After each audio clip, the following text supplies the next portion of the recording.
On a rainy night, the daughter of Marquis Renard disappeared. The Marchioness was desperate, but everyone believed it wouldn't take long to find her. However, Arabella Renard was never found. News that the Marquis and Marchioness were desperately searching for their daughter ended up spreading farther than expected. And with that, countless fake Arabellas appeared at the mansion. It was one disappointment after another. A child calls the Marchioness saying it's time for dinner. However, still desperate about her daughter's disappearance, the Marchioness could only tell Anita that while she enjoyed all this luxury, she couldn't even imagine how much Arabella must be suffering. And so, the Marchioness drifted further and further away from her other daughter. Even when Anita tried to get close, she was treated with hostility. The Marchioness didn't hold back in saying that everything Anita enjoyed and benefited from should belong to Arabella. After Arabella's disappearance, the Marquis and his wife were forced to have another child to continue the lineage. That child was Anita, but since they had been forced to have a second daughter, they simply couldn't love her. And they ended up feeling even more guilty for having lost Arabella. Anita then grew up in an environment where not only her parents constantly spoke about and missed Arabella, but also all the servants and staff at the mansion. She constantly heard them saying that Arabella would probably fit into that dress better if she were alive, or that since she had silver hair like her mother, that color of dress would look perfect on Arabella. One way or another, everyone either blamed or compared Anita to the missing Arabella, except for one person, Axon. He was the son of Archduke Lacade and also Anita's fiance. She considered him her only friend. Whenever another fake Arabella showed up at the mansion and ended up blaming her parents, Axon would invite Anita to his mansion so they could have coffee. There, she truly felt like Anita, a person, and not just Arabella's sister, nor the girl who stole everything from Arabella. But one day, as if to reward all the efforts her parents had made, the real Arabella finally appeared. It was confirmed to be her through the Imperial relic, and since she had been missing for 19 years, her parents were overjoyed at her return. Except for Anita, because she always knew this day would come. And then, what would become of her? The mansion quickly descended into chaos, with the Marchioness demanding everything be changed in color, made brighter, livelier, all to make Arabella feel safe. They constantly worried about what she would eat, what she liked to eat, how much she should eat, and pampered her in every way. Obviously, even with Arabella's return, the comparisons didn't stop, and every time her mother chose something for her returned daughter, she would always say that it should be better than Anita's, and always emphasize that Arabella was the true owner of all the jewelry and everything in the family. In their efforts to give only the best to Arabella, this included everything Anita never had, and also the things she already did. Her parents were talking in the living room about how they would manage to break off Anita's engagement with the Archduke's son, but little did they know Anita was listening to everything, since the Archduke himself had proposed the engagement, and they weren't quite sure how to break it. However, Anita's name was never specified, only the daughter of Marquis Reinar. And for the Marchioness, it was obvious that if Arabella hadn't gone missing, she would be the one marrying into the Archduke's family. And that's why they had to do everything to make sure she got her rightful place. Getting worked up, the Marchioness even said that Bella deserved the very best, and she would make sure she got it, because it broke her heart to know all of it had belonged to Bella, and now that she was back. But before she could even finish her sentence, the Marquis hugged her and said he understood and felt the same. He never wanted Anita to marry the Archduke's son. And since Arabella was much more deserving of being the true lady of the house than Anita, they should do everything to make that happen, because Anita should just stay home and take care of the family business. Meanwhile, poor Anita was outside listening to the craziness of these two lunatics who brought her into the world. The next day, Anita is with Axon again, and he calls out to her, noticing she's very distracted that day. She quickly apologizes and says she was really busy, and that's why she had to decline some of the dates he had suggested. Soon, they are interrupted by someone knocking on the door, and Axon asks if she's expecting someone else besides him. She says no, but since the person won't stop knocking on the door, she asks for permission precisely to see what is happening. When she opens the door, she comes face to face with her mother and Arabella, and her mother asks her to introduce Arabella to Lord Axion. Since she is her sister, he would surely like to meet her as well. Anita knows exactly what her mother is trying to do, but she no longer cares if they take everything from her. After all, she's known since childhood that none of it was truly hers to begin with, but there's only one thing she refuses to let them take. That was Axion. Therefore, she would do everything to keep her family from stealing him from her. Because of that, Anita cannot answer. Axion, not understanding why she is standing in front of the door, asks who it is, but she simply asks him to wait a minute and closes the room door while speaking to her mother, saying that she refuses to introduce her sister to Axion. Obviously, her mother is shocked and extremely irritated. How could she do that to her own sister? Even though Arabella tries to convince her mother to drop it, the woman does not stop and even tells Anita that she is very selfish. But Anita cuts her off and says that no matter how much pity she or her mother feel for Arabella, she cannot simply barge into the afternoon tea she is having with Axion and force her daughter on him like that, because she is being very rude to the Archduke's son. Her mother continues belittling her, saying how selfish she is. and how badly she is treating her sister. And at that moment, Arabella, not knowing what to do, starts to feel ill and calls for her mother until she faints, making her mother turn all her attention to her. Seeing this situation, Anita becomes nervous and runs off to get the doctor. But when she rounds the corner, she comes face to face with a maid carrying a vase of flowers. The maid asks what happened and why she is running, and Anita can only tell her to call the doctor, since Arabella has just fainted in front of the reception room. The maid, frantic, drops the vase and says she will immediately call the doctor, worried about Arabella's health. Still nervous, the protagonist remembers that on the day Arabella returned home,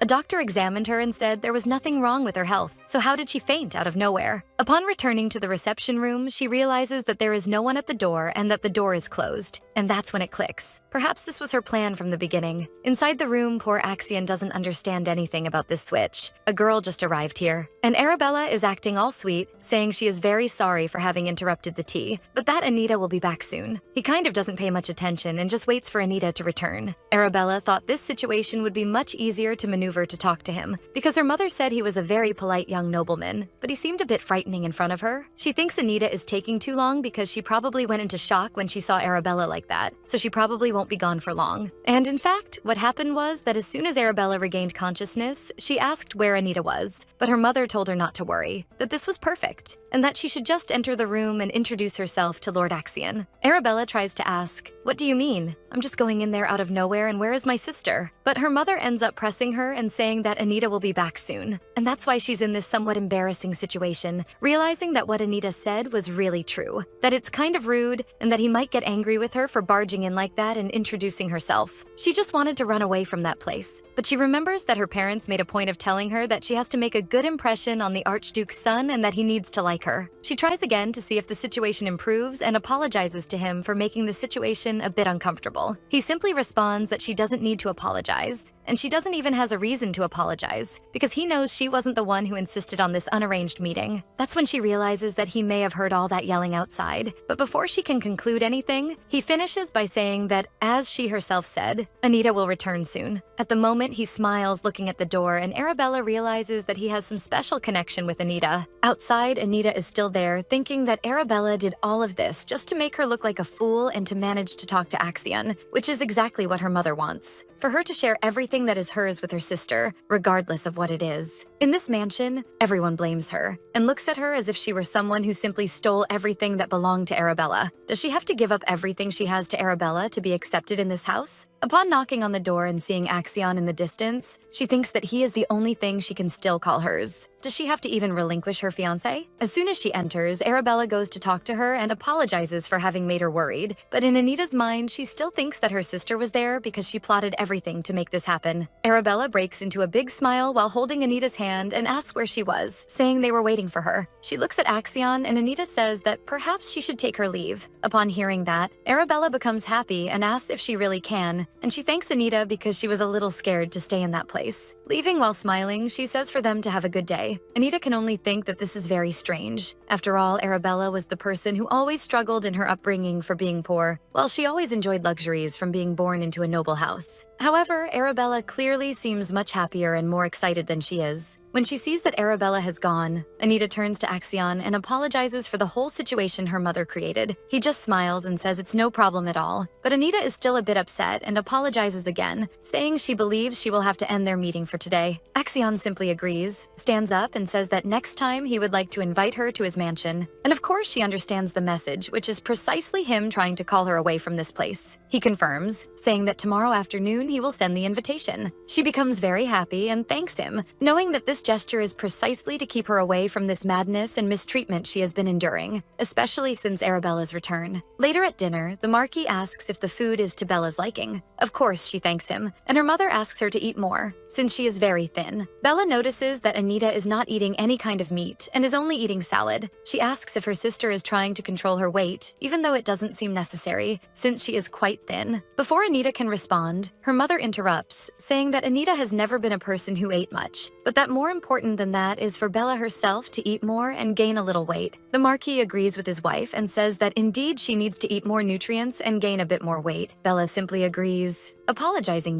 for bringing up the subject, but her parents make a point of saying that she is not the one at fault, but rather they are, since they always lived with plenty of food while she went hungry. They try to get Anita to agree with this situation, but the fact that she didn't respond directly already makes them look at her askance. And then the Marquise's argument begins, saying that he heard very well how she treated her sister today, and how she could have been so rude to a person who was suffering while she enjoyed all the extravagance of food and clothing, that what she should feel is pity for her sister, and not treat her that way. Calmly, Anita finishes eating her salad and says, "While I understand that you must feel bad about the way Arabella was raised, please do not use me as a tool to ease your remorse." And that was enough to make both of them extremely angry. Her father yells at her, but before the situation worsens, she decides to get up so that the two of them can continue playing house with their precious daughter. Even with them shouting for her to return for the audacity of having said all that and left, Anita simply walks away without even looking back. Nervous about the situation, Arabella ends up making a mistake and drops her plate on the floor. Her mother tells her husband not to shout at the table, especially in Arabella's presence, as it is scaring her. Arabella begins to apologize for having done that and spilled all the food on the floor. But of course, everyone comes to say that no, it's not her fault, and that they are only concerned about whether what Anita said somehow hurt her feelings, so she shouldn't worry about that. At that moment, her mother asks if her husband will let Anita simply do all of this and not suffer any punishment. Rapidly, he asks the maid to tell Anita to meet him in his office in an hour. In the library, Anita knows she will have to meet her father in an hour, but she also knows it will take at least 2 hours for him to fawn over his favorite little daughter. So she simply goes to read a book about the founding of the empire. It isn't exactly a super exciting book, but Anita likes it, especially because it talks about Lake Alcante. Alcante was the animal spirit who helped the first emperor found the empire, and supposedly he comes from that lake. For some reason, just thinking about that lake makes Anita feel much better, mainly because it reminds her of the person she met there. In her childhood memories, she rescued a young woman from the lake and, upon leaving, came face to face with a boy whose eyes were the color of the water. 8 years ago, at an afternoon tea, several young noblewomen were chatting. Among them was Anita Renard, then only 9 years old. One of the girls asked why Anita has been staring at the lake the entire time. Could she be bored? That was Rachel Solway, the eldest daughter of the Count of Solway. Anita tries to say that she was paying attention, but Solway asks, since she was, what was the last thing she heard? Anita realizes she was caught daydreaming while the others talked. However, she was indeed listening and repeats exactly what the girls had been discussing before, which was Miss Solway asking about a flower called Robena, whose fragrance is as powerful as its beauty. Solway is embarrassed because she realizes Anita was truly paying attention, even if it didn't seem so. And all the protagonist wanted was to leave that boring place as soon as possible. The park just behind Lake Alcante was a common meeting spot for the noblewomen, mainly for afternoon tea. And that was precisely why Anita had joined them, because she wanted to go down to the lake. A voice speaks to her, pointing out that the other girl keeps staring and suggesting that maybe Anita should try to befriend her. But Anita thinks to herself that they don't truly want to be her friend. They just want to get close to her family. The voice, speaking to her telepathically, belongs to a low-level spirit that only she can see. She met the spirit 2 years ago, right when she was near Lake Alcante, and she realized that whenever she was near that place, she could hear the spirit's voice. That's why she often came to the lake. However, she never told anyone about the spirit, fearing that if her parents found out, they'd try to use her to discover where Arabella was. The fact that only she could hear and speak with the spirit intrigued her. But before she could ponder any further, the voice warns that someone seems to have fallen into the lake. Anita asks if there's no one nearby who can help, but the spirit says no,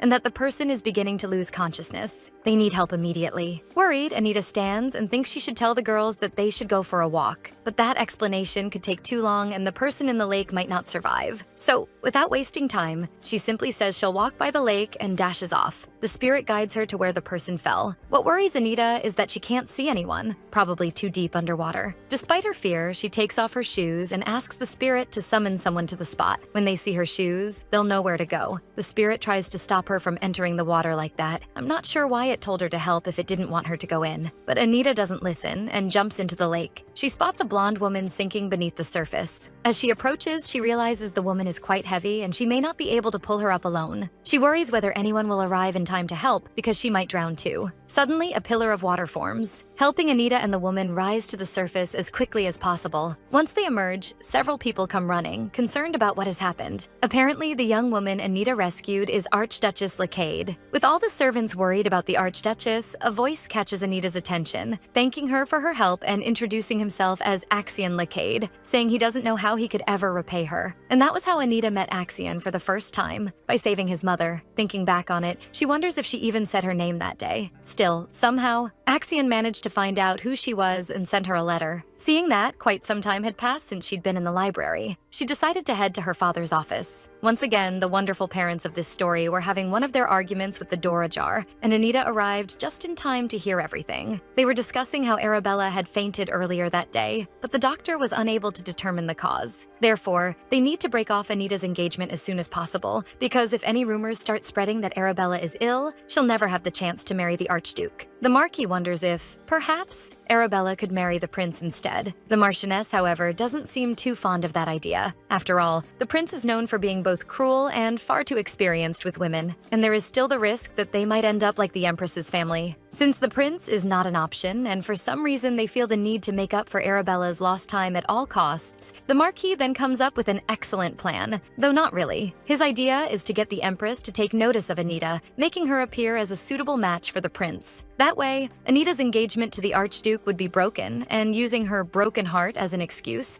they could also refuse the prince's proposal. At least that, right? They won't throw the girl to the guy who sleeps with everyone, but truthfully, I think they were more worried about their own future and not about Anita. The protagonist, upon hearing all this nonsense, realizes that even though she has done everything for her family, they don't care the slightest bit about her, and she simply cannot understand why her father treats her like this. Certain that this engagement between her family and the Archduke was offered to the family. However, her father forgets that, in fact, this happened precisely because she saved the Archduchess. Anita begins to wonder whether, perhaps, her father believes that even after all this they are doing, she will remain an obedient and loyal daughter to this family, which makes no sense at all because, after all, no one here even sees her as part of the Reinhard family. She herself points out that she doesn't look like any of them, though I'd slightly disagree, since both she and the Marquis have brown hair and red eyes. Still, it seems that even her lineage is a subject of doubt among the people around her. And after Arabella returned and looks just like her mother, the rumors worsened. Just as she's lost in thought, she overhears the maids gossiping while working, saying that Lady Arabella is clearly the spitting image of her parents. Meanwhile, Lady Anita looks nothing like them at all, and they even suggest that maybe she isn't truly a noble to begin with. But Anita catches them in the act, which causes the maids to panic, and tells them how reckless and bold it is for them to be saying this in Anita's house. They try to apologize, but Anita doesn't back down and firmly tells them to leave the house immediately. She even makes a point of informing her mother that her own servants have been speaking ill of their masters. They beg for forgiveness, but Anita pays them no mind and storms out without a second thought. It increasingly feels like they're questioning her rightful place in the mansion, and if she doesn't act soon, she'll end up losing everything to Arabella, her position, her engagement, and even Axion. So she makes up her mind. She won't let that happen. This simply cannot be allowed. Later, in Anita's room, someone knocks on the door. She orders the person to come in. An animated maid enters, saying that Rick Elmont of the Knights of Lowkey is in the mansion. This is Hare, Anita's personal maid. She is the only one who treats the protagonist well. However, this may only be because Anita always rewards her generously, which she does at this very moment, giving her a hairpin for the valuable information. Hare is happy to have always kept following Anita's orders, since she is always rewarding her handsomely, unlike the other servants who blindly went to serve innocent Arabella, which Hare finds a bit strange. How can she be so innocent when she grew up in poverty? Shouldn't it be Lady Anita who acts like someone raised inside a crystal ball? Anita goes to meet the warrior of Lowkey, precisely expecting the invitation that the Grand Duke had offered her the last time. She gets excited to see Mr. Elmont, who is also happy to see her again. He hands her a letter as she says she's glad to see him, especially since he returned from the northern regions, though she didn't expect him to be the one delivering the invitation. He then explains that he came precisely because he wanted to see Lady Anita. She invites him for tea and asks how things went in the northern region, and he says that although it was a small dispute, he still hasn't gotten used to the cold up there. The northern regions are known across the empire for their freezing temperatures. even in the middle of summer. It feels like the beginning of winter, making the soil unsuitable for planting anything. However, the vast mines in the area have led to disputes over the territory. Normally, the emperor would be the one to settle such matters, but since it's the northern region, he always sends the Archduke's soldiers instead. Anita remembers a conversation she once had with Axion when she asked why his family never questioned the emperor's orders, since they're strong enough to refuse them. Axion explained that there's actually something they're searching for in the northern region, and being tasked with handling conflicts there gives them an excuse to continue their search without raising the emperor's suspicion. That's why there's no reason for them to refuse. Back in the present conversation, Anita wonders whether they've found that item yet. Continuing, the protagonist asks if Elmont plans to return to the Archduke's territory now that he's back from the north. He replies that he needs to report to the emperor first. But before he can continue, someone starts shouting, asking if anyone from the Lake-eyed family is in the mansion and why she wasn't informed. Of course, it's her crazy mother banging on the door, saying she wants to speak with Anita. Anita then tells her to come in, and with all her dramatic flair, she asks why Anita didn't tell her they had a guest. Elmont stands and politely greets the Marchioness. She's surprised that the vice commander of the Lake-eyed army came personally just to deliver an invitation, and apologizes for her daughter causing so much trouble. Naturally, the well-mannered Elmont says it's no trouble at all, and that any of the knights would be happy to fulfill a request if it involves Miss Anita. Her mother, realizing it may not be so easy to drive a wedge between the two, comments that she didn't know Anita was so close to the Archduke's soldiers. Elmont replies that it's not just the soldiers. Everyone in the Lake-eyed household holds Lady Anita in high regard, since she saved the Archduchess. Of course, the Viper doesn't waste a second, and remarks that it happened 8 years ago and that she heard it was thanks to the doctor that the Archduchess survived. Not Anita. But our Elmont didn't come to play, and shoots her a look that says, "What are you even talking about?" She completely ignores Elmont's glare and shifts her attention to the invitation letter on the table. She tries to grab the letter, saying she'd like to know what Lord Axion wrote, but Anita is quicker. She apologizes to her mother and says that not even her has read it yet, and that it would be rude for someone else to read it first when it wasn't addressed to them. Anita decides to open the letter right then and there, and as she does, she notices a delicious scent of roses. Axion had placed petals inside. The invitation reads, "Dear Anita, I invite you to join me for afternoon tea in the garden of the Lakeid estate. In 1 week, I will be delighted by your presence." Your friend Axion Anita smiles after reading the letter and tells Elmont she will attend and that he may inform Axion. Meanwhile, her mother is already plotting how to send Arabella along with Anita to the meeting, convinced that once the Archduchess sees Arabella, she'll realize how much more suitable she is as a match for her son. The Marchioness begins putting her plan into motion by expressing concern for Arabella, saying that while Anita has had opportunities to socialize since childhood, she says, Arabella never had the same chance. Anita doesn't even bother to argue, since her mother's desperation to make Arabella Axion's fiancé is painfully obvious. And because it's practically impossible,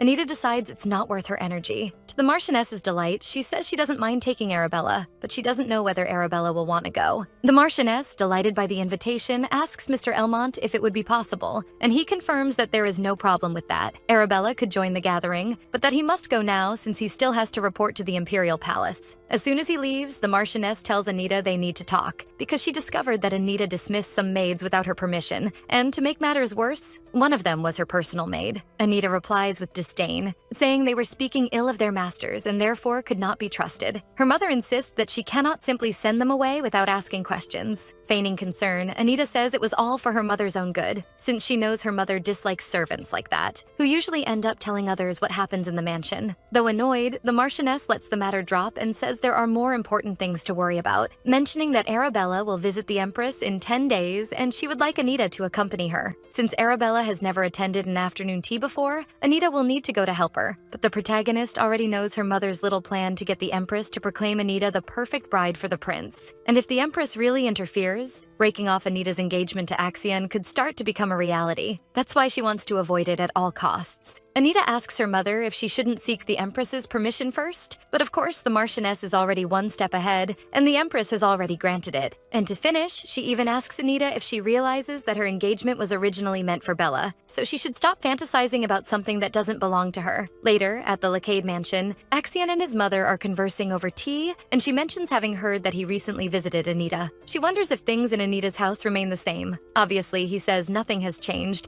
and she worries whether those people still treat her that way. Recalling a time when Anita said she would like to travel far away when she came of age, the Archduchess, realizing how much Anita wanted to escape her family, given the way they treated her, had asked Anita back then if she might like to spend time with them at the lowkey mansion until her majority. Clearly, Anita then refused, saying she could not simply ignore her obligations. Returning to the present conversation, the Archduchess regrets not having managed to save her earlier. Axion asks if she is worried about Anita, but her answer is that it is not worry, but regret. She should have insisted a little more so that Anita could have come to live with them. During the night, in Anita's room, she ate alone because her mother had forbidden her to leave it. Incredibly, just yesterday, they were saying they should eat together as a family because of Arabella, but it's amazing how quickly they change their minds. Someone knocks at Anita's door, and when she lets them in, it is the butler Philip informing her that Mr. Reynard would like her to come to his office. As she rises to go to the office, she notices the butler looks unhappy, as if he wants to say more. Sensing this, Anita asks what's wrong, and the butler says he believes Lord Reynard will probably give her even more work. She agrees and says that is probably true. The butler is indignant because she is very young and must do all this work for the family, while the Marquis and Marchioness. Before he can finish, Anita says that is enough and that he mustn't throw away his career, because he knows very well what her father would do if he heard what the butler is saying. He would likely be dismissed before even receiving payment for his services. The butler is moved by how competent and kind Lady Anita can be at the same time, and therefore he needs to remain in the mansion and cannot be expelled, since he considers Lady Anita his true mistress. Upon arriving at her father's office, she sees he has a pile of papers on the desk and tells her to take all these sheets with her. Since she will be at home all day instead of socializing, she will probably be able to finish everything in 4 days. Anita realizes that ever since Arabella returned, her father has been preventing her from participating in social events, always trying to give her more work and disguising it as if it were her own fault. When she was only 12 years old, Anita began assisting her father in managing the mansion and his lands. 10 years have passed since Anita decided to cut all ties with her family as soon as she came of age, precisely because she realized there was no place for Anita Reynard in the Reynard family. However, regardless of that, she always considered it her duty to remain a member and help with the administration until she was old enough. That is why she always did whatever her father asked without complaining. But today, she realizes that she is only doing that boring work that her parents simply do not want to do.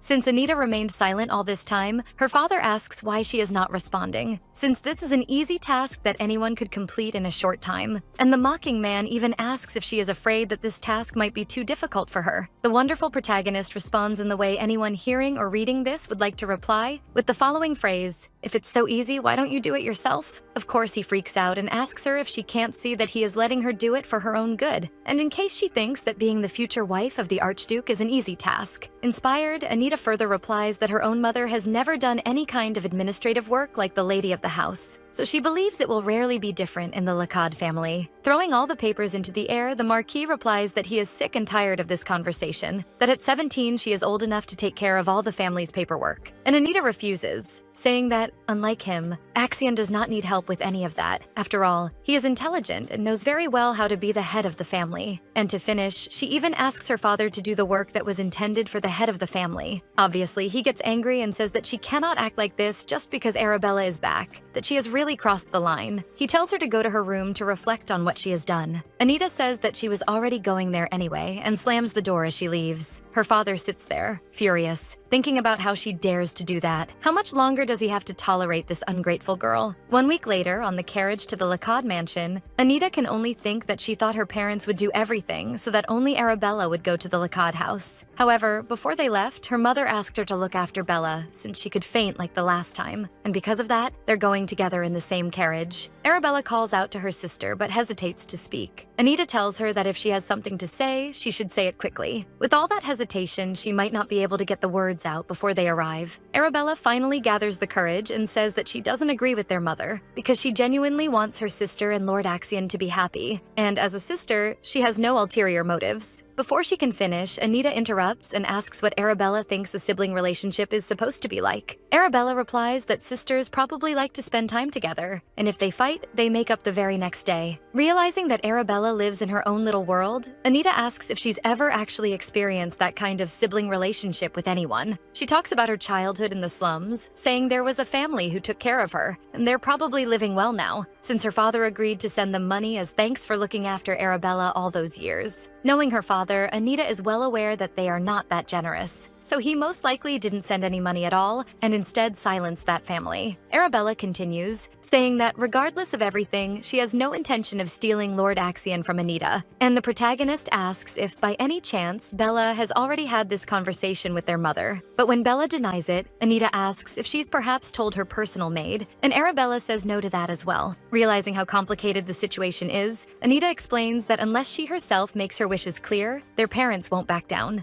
And maybe, even if she does say she doesn't want it, they're so stubborn they might ignore her will anyway. But even so, it's important that she speaks her mind. Because after all, how will they know what she wants if she doesn't express herself? And there's no point in telling Anita. She has to say it to the people who are actually involved. Before Arabella can respond, they arrive at the lake-eyed mansion, and Anita quickly steps out of the carriage, leaving her sister behind. As they enter the mansion garden, Arabella is amazed by how beautiful the place is. And Axion replies that if he had known the weather would be this nice today, he probably would have invited them to the lake instead. Arabella responds that this place is incredible. The flowers are so beautiful and asks if she can smell them. Axion tells her she can. Meanwhile, Anita wonders what scent the Robina flowers might have for Arabella. As Arabella leans in to smell them, she suddenly feels dizzy and her expression turns strange, but she covers it up by saying the scent really is lovely. Anita notices the odd look on her face and how pale she's become, sensing that something is wrong. But before she can do anything, Arabella faints. Sometime later, in one of the rooms of the lake-eyed mansion, Arabella lies unconscious while Lord Axion waits for her to wake up. As soon as she regains consciousness, she's startled to see him standing there. He asks if she's feeling okay, and nervous, she asks where exactly she is and why she's lying in that bed. Axion explains that she fainted suddenly and again asks if she's feeling all right. Arabella hadn't even realized she'd fainted, but now she wonders where Anita is. He explains that she stepped out quickly to speak with the doctor about Arabella's condition, but that she'll be back soon, so there's no need to worry. There's an awkward silence between them, neither quite knowing what to say. And noticing how he keeps staring at the door, clearly anxious for Anita's return, Arabella recalls her mother's words claiming that Lord Axion seemed to like Arabella. But now she sees how wrong her mother was. His eyes only soften when he's looking at Anita. He only seems to shine when she's around. Arabella knows that Anita is a good person. She may come off as cold, but that's just her surface. And all Arabella can think is that this is wrong, and she can't go on like this. So she decides to tell Axion the truth. She begins by saying that she really does care about Anita and truly wants her to be happy. But before she can finish, Axion gently replies that he feels the same, that above all else, he wants Anita to be happy too. Honestly, he's just too sweet and good looking. I really hope he stays the male lead. I don't want anyone else getting in the way of this situation. Even Arabella realizes that he'll probably be the one to make Anita truly happy. Outside, the doctor explains to Anita that Arabella likely suffers from a sensitivity to divine power. Normally, this happens early in life, either right after birth or the first time someone comes into contact with divine power. But given the circumstances, Arabella probably never had any contact with it before. Anita asks if he's sure about this, and he explains that all doctors serving the Archduke are highly trained in magic and divine energy. As she knows, the imperial family and the House of Lachyde both receive divine powers from their spiritual beasts. That kind of knowledge is the minimum requirement for doctors serving the family. This makes Anita think that maybe regular doctors weren't able to detect Arabella's sensitivity. They probably didn't even think to test for something like that. So her parents likely have no idea, and by now they must already know she fainted and are anxiously waiting for her to return home. Anita asks the doctor if Arabella can travel by carriage, and he replies that yes, she's fine.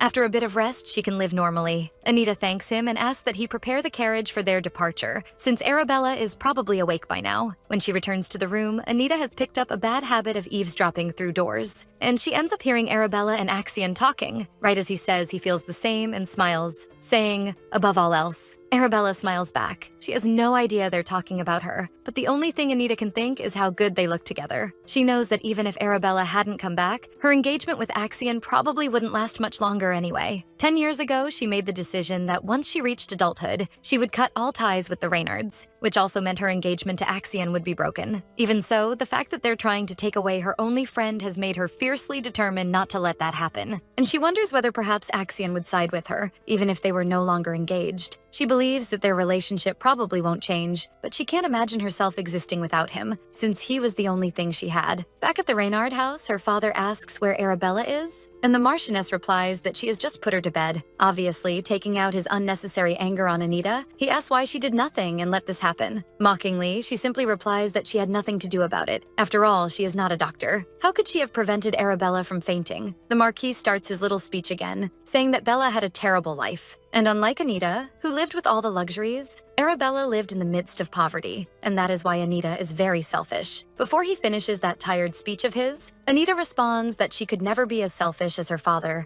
and that she heard he is so stingy that he didn't even reward the people who raised Arabella in the slums. The two are shocked to learn that Anita knows this, and she says that Arabella probably believes that he sent money to those people. And to be honest, she adds, who is more to blame? The mother for having sent Arabella even knowing that she could faint, or Anita for not being able to keep Arabella from fainting? As if the verbal abuse weren't enough, the Marquis slaps Anita across the face. Her mother tries to stop him, but only expresses concern that Anita will have to go to the Imperial Palace soon. Even knowing she was never loved, Anita is still shocked by her father's aggression and by her mother's concern, albeit for the wrong reason. And after that, she is certain that she has no intention of telling them about the document she found while doing the work her father forced her to do a few days ago. After all, in the future, she plans to have no more relations with them. Meanwhile, the two of them are still arguing that the Marquis should have waited to lay his hand on his daughter's face until she returned from the palace. Before leaving, Anita simply says, "Father, I had look out for yourself first." And with a smile, she leaves them there arguing and returns to her room. Hari asks if it hurts because it looks very swollen and will probably be worse tomorrow. She suggests to Anita that if she places a piece of raw meat on the wound, it might heal faster. Anita just tells her not to worry because, after all, a bunch of treatments and medicines will arrive tomorrow morning. Hari asks if Miss Arabella really fainted out of nowhere and that everyone is worried because she's having these sudden fainting spells. Anita recalls the conversation she had with Axion before leaving and how she asked him if he did something to the flowers. He only replies that he needed to check something, so he put a bit of divine power into the flowers, but he had no idea it would make Miss Arabella faint and asks if Anita is disappointed that he did that. And while lying in her bed, she wonders what he would say if she told him she was disappointed in him. Would he just smile? After all, what is Axion afraid of? In a scene from a few years ago, the maids are desperately searching for Anita while she is hiding among the flowers. She doesn't really know why she's hiding. After all, everyone there treats her kindly, so unlike what she's used to at the Reynard mansion. Yet, for some reason, she feels undeserving of that kindness, especially knowing her father sent her to the Lake-eyed mansion to unite the two families. Even though she knows she shouldn't feel this way, she doesn't know what to do, and the weight of it all feels suffocating. Just then, a boy approaches and says he's finally found her. She is startled and realizes that Axion has found where she was. He says he looked for her everywhere, and Anita, not understanding, asks why. After all, doesn't he hate her? Since the day she saved the Archduchess from the lake, they hadn't had another opportunity to talk. Having grown used to being hated, she doesn't really mind. It was always more common for people to dislike her than to truly care for her. Hearing this, Axion steps closer and tells her that he doesn't hate her. There's no way he ever could. Shocked by the boy's response, she is at a loss for words, and he extends his hand so they can return together to the Lacate mansion. This is a very important memory for Anita, for it was the first time someone extended a hand to her to help her. However, at that moment, she did not notice that Axion's eyes were full of desperation. A few days after that event, when they were children,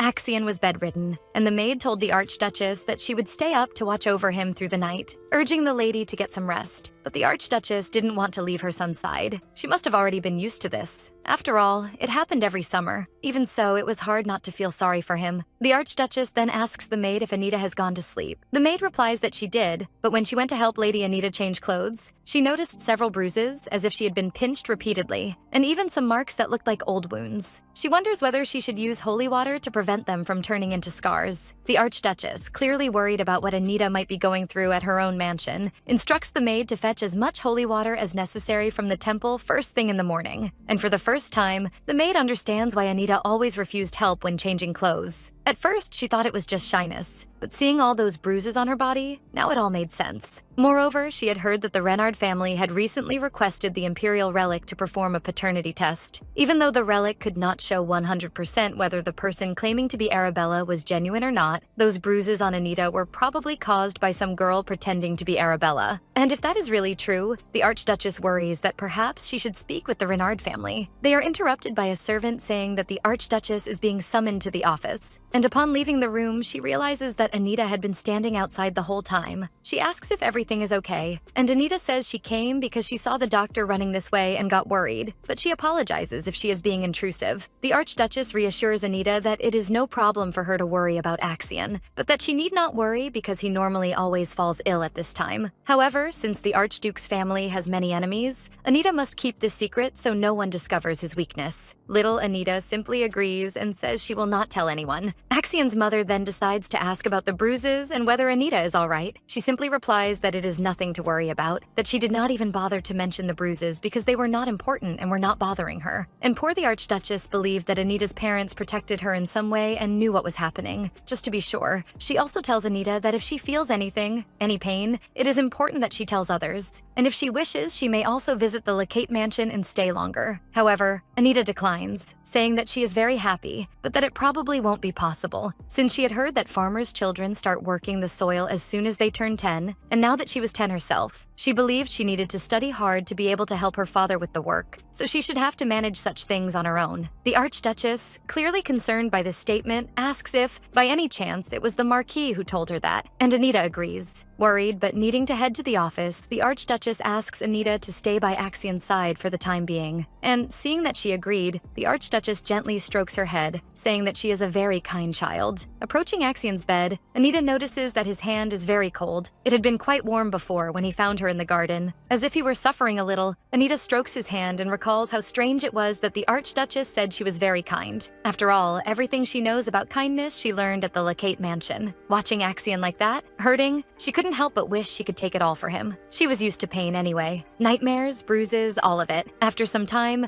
Axion wakes up and realizes that his friend is beside him, sleeping while holding his hand. Quickly he rises, places her on the bed, and covers her with a blanket to make her more comfortable. Seeing that she is moving around a lot, he guesses that she is probably having nightmares. And just as she did for him, he says that he would like to have these nightmares for her, and applies a bit of divine power so that she no longer has nightmares and only has pleasant dreams. After that, it seems that the girl is able to sleep peacefully. Axion holds her hand and asks if she remembers the day they met, because he thinks about that day all the time, and he's truly happy that she made it back safely from the lake. Returning to the story of the Empire, it was founded by the Emperor, who received the divine power of his spirit animal. During this process, 2 archduchies were also established. One was given to the Emperor's brothers as a title, and their children received the title of Count. The other archduchy was granted to the lowkey family, which originates from the second son of the first emperor. However, the true story is different from what was told as a myth. The spirit animal, known for having helped the first emperor, actually cast a terrible curse on the imperial family, and anyone who, for some reason, falls into Lake Alkansh, where the source of the curse lies, will drown in its waters. The imperial family then posted guards around the lake to prevent more deaths and maintain their divine reputation. Nonetheless, despite that, people still kept drowning in that lake, demonstrating its inevitability. But it was there that Axion met Anita. That young girl did not know of the true curse of the lake, which was to be expected since it was a secret known only to the imperial family. That was likely why she had no idea how incredible it was that she survived. Those who do not possess divine power stand no chance of surviving in the lake. Thus, the fact that Anita did not drown was practically a miracle, and Axion always wondered whether the lake's spirit animal might have saved Anita by chance. However, it did not matter. After all, Anita had saved the Archduchess, so he would treat her as a savior of his family. But for some reason, he realized he could no longer take his eyes off her. He was the only one born with divine power in an age when nothing exists beyond healing. And because of that, the Emperor was always waiting for the perfect moment to end Axion. Likewise, the sacred temple awaited the right moment to bring down the Emperor. And so, he always felt out of place among others due to his past and his power. Obviously, the kind people of the Archduchy had no idea what was happening, yet he still felt like an anomaly who belonged nowhere. And for some reason, he believed that Anita gave off the same vibe, since she always seemed to feel very lonely. For some reason, just looking at her made his chest tighten. Maybe if she had divine power, they could communicate better. That's what he thought, until the day the little Anita hid from the Archduchy's servants. And for some reason, Axion believed that he was going to lose her. So, desperately, he searched until he found her, and at that moment, he realized one thing. It did not matter that she didn't have divine powers like him. Now he was even grateful that she did not have those powers, because it meant she would not have to suffer through the things he suffered. As he stroked sleeping Anita's face, he remembered that day when she asked if he hated her, and he replied to her in her sleep that it is impossible for him to hate her, that he is not capable of doing anything to make her upset, and so he lay down next to the sleeping child and also fell asleep, thinking that because of all this, he could not ask her about certain things, such as why she barely eats at the table, or why she always comes alone without any maid accompanying her. As he thought all this, he began to cry and wondered if she was genuinely happy. Back in the present time, after Anita was slapped by her father, Hare is applying cream to her face because it is very swollen, and informs her that the Marquis ordered that she not leave her room. However, since he sent plenty of medicine, he is probably concerned. This is what Hare thinks. But Anita knows that in reality, he is only afraid that when she goes to the palace, it will still be swollen and everyone will end up finding out what happened. Hare comments that the bruise will probably disappear quickly, which is excellent, and also tells Anita that they brought some holy water from the temple. As usual, Anita takes some coins and hands them to Hare. Noticing that Hare did not react much, she then decides to give a little more. Embarrassed by the reward, Hare says she will prepare breakfast and will soon return to bring it to Miss Anita. Alone in her room, Anita wonders what strange feelings she is experiencing. It is as if she had a dream she cannot remember, and for some reason it had a somewhat nostalgic air about it. Axion, in his mansion, arranging some flowers in a vase, remembers a day when Anita said she had a secret she could not even tell him when they were children. So, because of that, it was no problem if he too kept a secret from her. That day, they promised that they would tell each other everything, except for that one secret they could both keep. That day, one of the secrets Anita told him was that she could speak with spirits, even though she had no divine powers. Would her sister be like her? Axion is interrupted by his butler and by Elmont entering. The butler says he has come to report something. First, he will tell everything he has discovered about Arabella Renard. According to the doctor, it is likely that Arabella Renard has an exacerbated sensitivity to divine power. Axion asks if she has divine power, and the butler confirms she does not. He then realizes that she is probably of no use to the imperial family, which means he need not intervene if the imperial family wants to marry her to the prince. Axion then asks who will lead the Saints' Day celebration this year. The butler replies that it will probably be the second son of Count Raoun, but he believes the Renard family will not stand idly by and let it happen. The Marchioness has plans to introduce Arabella to high society that day. She likely wants Arabella to be the focus of the day, with her conducting the ceremony. Axion remembers that Saints' Day occurs because the Empire was founded with the help of the spirit animal. Again with that story, I can't take it anymore. You guys know it already. And because of that, there are 3 sacred ceremonies every 3 years. The children of each noble family take turns conducting the ceremony. However, the imperial family has an additional purpose for these ceremonies. The main reason is precisely to find anyone who has divine power and to monitor if anyone outside the imperial lineage possesses such power. The butler continues, saying that this year's ceremony is extremely important to the Renards. And Elmont adds that in past ceremonies, they always refused to participate, saying they would not send their second daughter, even though the first had not yet had a chance. But now that their first daughter has returned, they will probably want to participate. Axion asks if there is any chance Arabella might faint during the ceremony, and the butler says only if someone is injured and needs healing power from the priests. If that does not happen, the chances of her fainting are very slim. However, if it does happen, people will discover her sensitivity. So, the imperial family will probably want her to marry the prince to use her as a divine power detector. The Renards will likely be terrified, as they will probably be massacred, just like the Empress's family. Axion remembers Arabella saying she wanted Anita to be happy. Since he knows that Anita rarely lets people get close to her and does not seem to acknowledge her sister much, he is certain they are not close. So, the fact that Arabella said that to him probably proves she really cares for Anita. The butler, noticing that Axion is completely lost in thought, asks exactly what he is thinking. He simply replies that he has decided to participate in the Saints' Day ceremony this year. Back in Anita's room, she is buried under a pile of papers on her bed, because even though they locked her in her room, they continue giving her work as if she had a normal life. Looking at the documents, Anita notices that her father still has not discovered that document with the alteration. Or perhaps he just did not realize it was mixed in with the other papers. Apparently, it is evidence of tax evasion. The protagonist remembers that it was exactly 1 year ago when she realized something was wrong. The Renards made donations to the temple every year, but the donation amount did not match last year, and a large sum of money was missing from the accounts. Finding this strange, Anita decided to question the Marquis, and at that time he already slapped her across the face, telling her to know know her place and that it had nothing to do with her. That was when Anita realized he was hiding something. He was probably keeping a separate transaction record. But after being questioned, he insisted on guarding and reviewing the family ledger, preventing Anita from seeing any of those books. At least until now, because now that he has given her a ton of work to do, he accidentally sent that proof again. The reason the Renards were secretly making large donations to the temple is probably because of a relic the temple possesses, called the Torch of Ariadne, a relic known to locate anyone. That must have been what led them to find the real Arabella. Only 4 months remained until the fiscal audit, and the Marquise's tax evasion would probably be discovered this time, and the Imperial Palace would not let it go unpunished. And after everything that happened, Anita had absolutely no desire to fix it for them. Even so, they would not even be able to raise the territory's taxes to pay what they would owe to the imperial family, since that fine could only be paid with the property's private funds. And that was actually good because it meant that the residents of the Renard family's territory would not be affected for the next 10 years. Anita even smiled, thinking about the consequences for the Marquise and the Marchioness, since they would not be able to pay the servants and would probably be removed from office. But Anita no longer wanted to think about that because it was no longer one of her concerns. A few days later, the Marquis and the Marchioness praised Arabella for looking so beautiful in her new pink dress, as if it had been made just for her. Arabella thanked them for helping her look so pretty, and the Marquise asked if she remembered everything they had discussed earlier, especially because she should be very careful about how she would present herself in front of the Empress.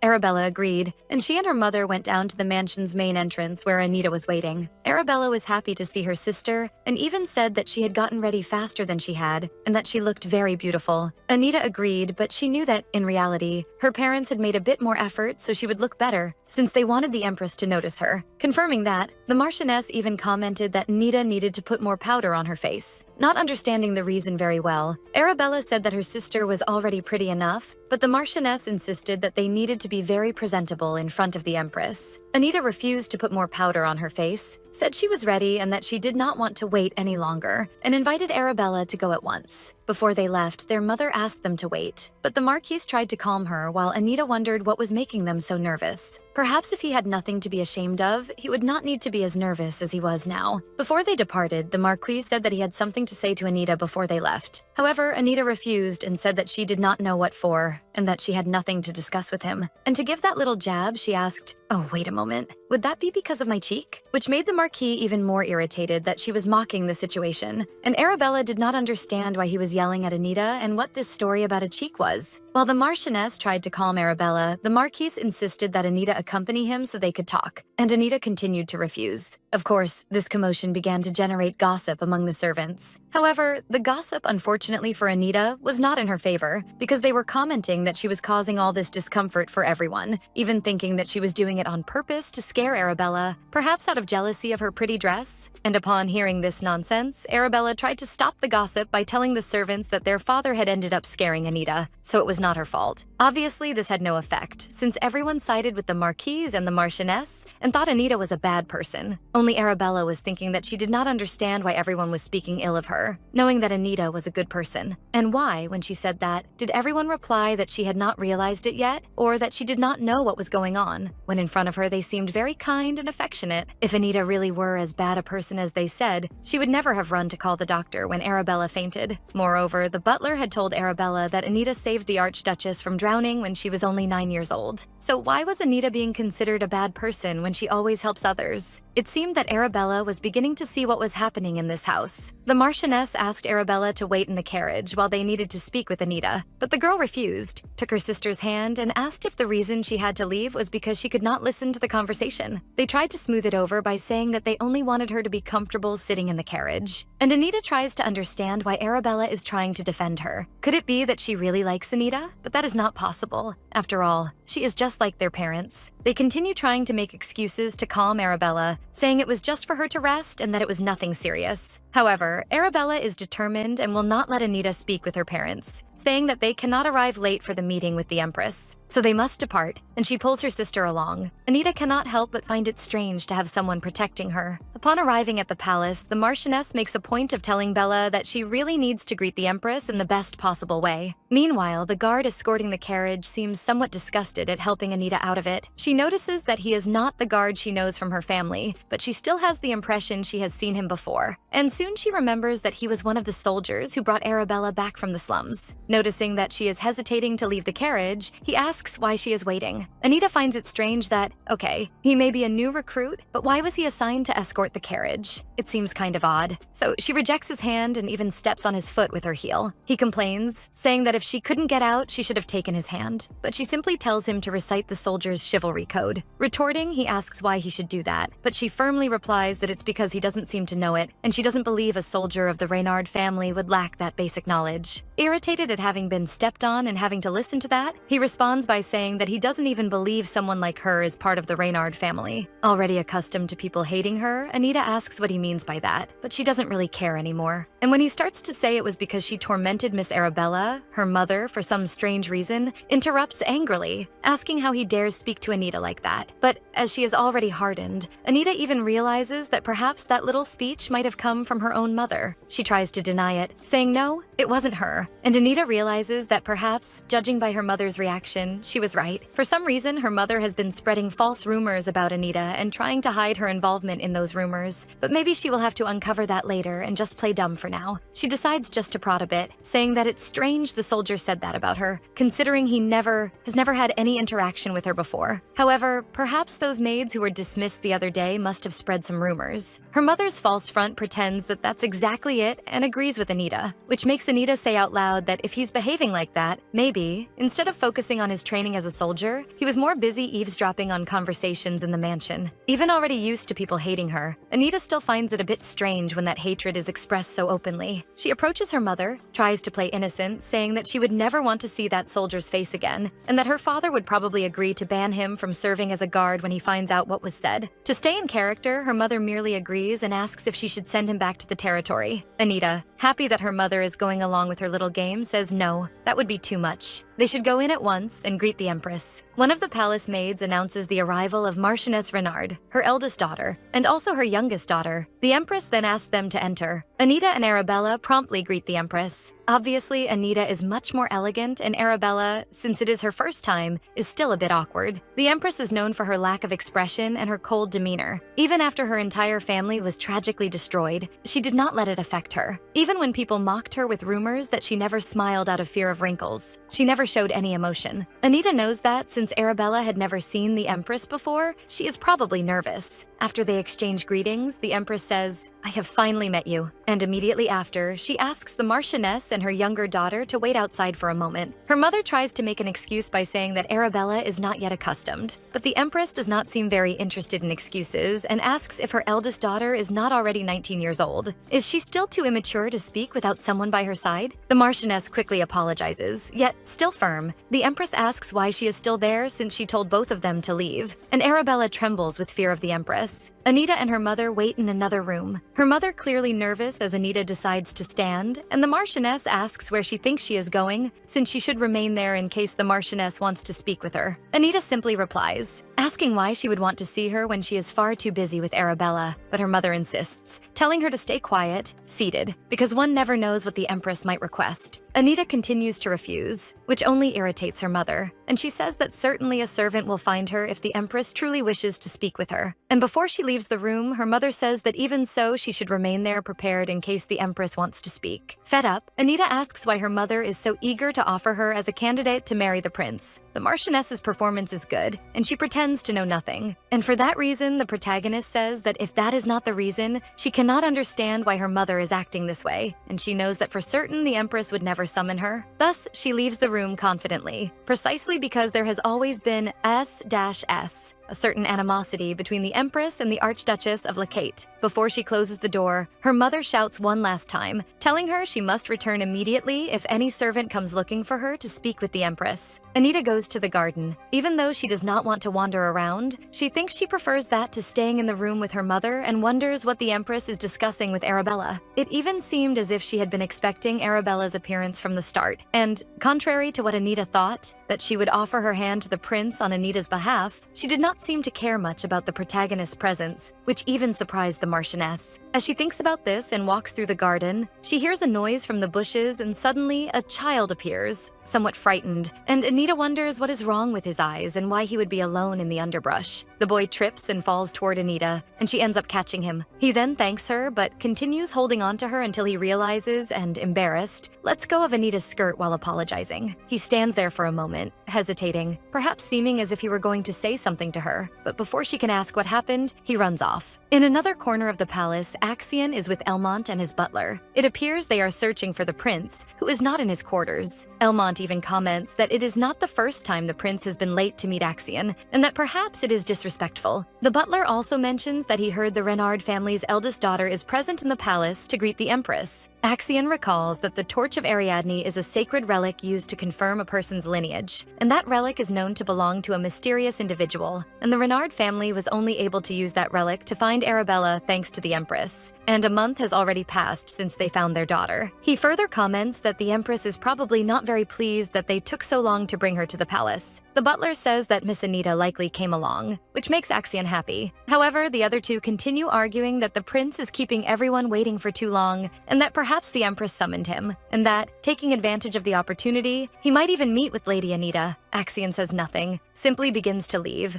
and the two ask where he is going, since the prince may return soon, but he says he will not be long and quickly finds Anita there in the middle of the garden. She is surprised by his presence and asks what he is doing in the palace. Holding her hand, Axion says he came to see the prince and asks why Anita has gone there as well. She explains that she came with Arabella for an audience with the empress and that a servant of the empress may appear at any moment to call her. Axion asks if by any chance Anita met the prince on the way, and she looks confused, but replies that she did not. However, if he needs, she can help search for the prince. But Axion declines with a smile, until he notices Anita's cheek. Worried, he approached and asked who had done that to her. A little before that encounter, in fact, Axion had been attentively searching for Anita, and as soon as he found her, he felt a certain relief, especially because he had been nervous at the thought that Anita was with the prince. Axion had always believed that he and Anita were good friends. However, strangely enough, he realized that, in fact, he had always liked her. And after asking who had done that to her, Anita tried to understand the reason for the question, since he had not commented on her swollen cheek, even though he had seen it, and he tried to disguise it by asking who had made her wait. Was it the maid who was supposed to fetch her for the empress? And Anita said no, that, actually, she had come alone for a little walk. Axion then offered to take her to the empress's office. She, embarrassed, declined, saying that it wasn't that far. But he, holding her hand, said he insisted. He had hesitated to ask her about her cheek because he knew very well who had done it. And of course, it had been either the Marquis or the Marchioness. And until the moment she really left that house, Axion decided to wait and not interfere for the time being. Anita ended up back in the room with her mother, who was clearly very nervous, while Anita herself was completely calm, thinking that probably the Empress wasn't even interested in seeing the Marchioness herself. At that moment, the door opened and Arabella entered, happy to see her sister. But before she could say anything, her mother stood up and ran to hug her, asking if she was all right. And why hadn't the Empress summoned her mother? Arabella said that everything was fine and that the Empress had ordered that they could leave now. The Marchioness agreed and said then that they should go home,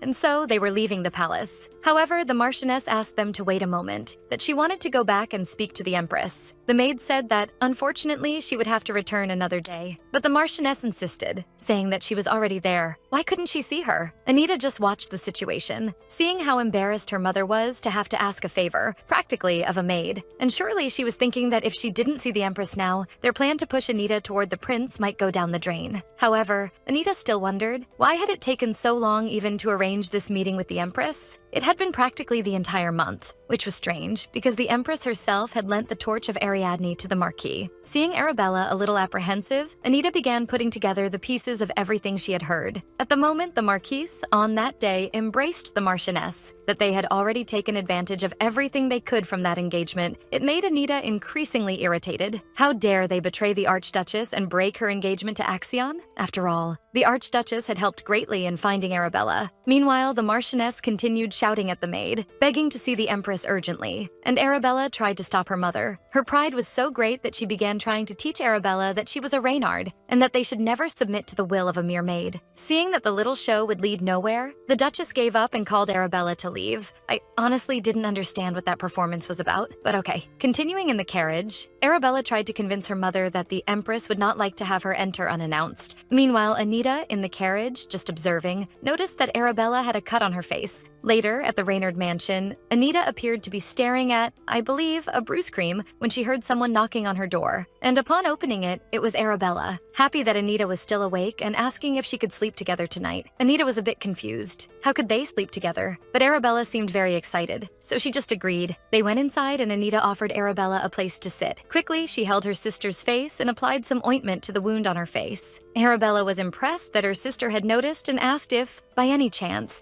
it was the Empress who had struck her face. But Arabella denied it, saying that the Empress was a good person. However, perhaps she had become irritated by the way Arabella spoke. Curious, the protagonist asked what exactly she had said to the Empress. And Arabella, happily, said that this time she had not yielded, and she also said that losing a finger was not an option, since she cared far more for her sister. Finally, we will understand exactly what happened during their conversation. Back when the Empress was speaking with Arabella, Arabella said that Anita and Lord Hexion would never break off their engagement, which clearly irritated the Empress, who slapped Arabella across the face and asked if she was sure about that. Even if, by any chance, the Empress decided to cut off one of her fingers? That's extreme. But anyway, that's what happened there. Now we're back in the room with both girls lying on the bed. Arabella already asleep, and Anita thinking that Arabella only calmed down when Anita told her that not even the Empress could ever cut off a noble lady's finger, and maybe that's why she felt relieved. She seemed like a scared cat, and for some reason, she tried to challenge the Empress herself, which only made her seem even stranger in Anita's eyes. The next day, Axion is having tea with another blonde man who asks if he left yesterday. This is the only prince of the Empire, Khalid. Axion replies that it was actually the prince who didn't show up, and mockingly, the prince says that Axion should have waited for him. Changing the subject, the prince mentions he heard that Axion's fiancé met with his mother yesterday. He's surprised, expecting a more bored reaction from Axion, but instead, he seems a little irritated.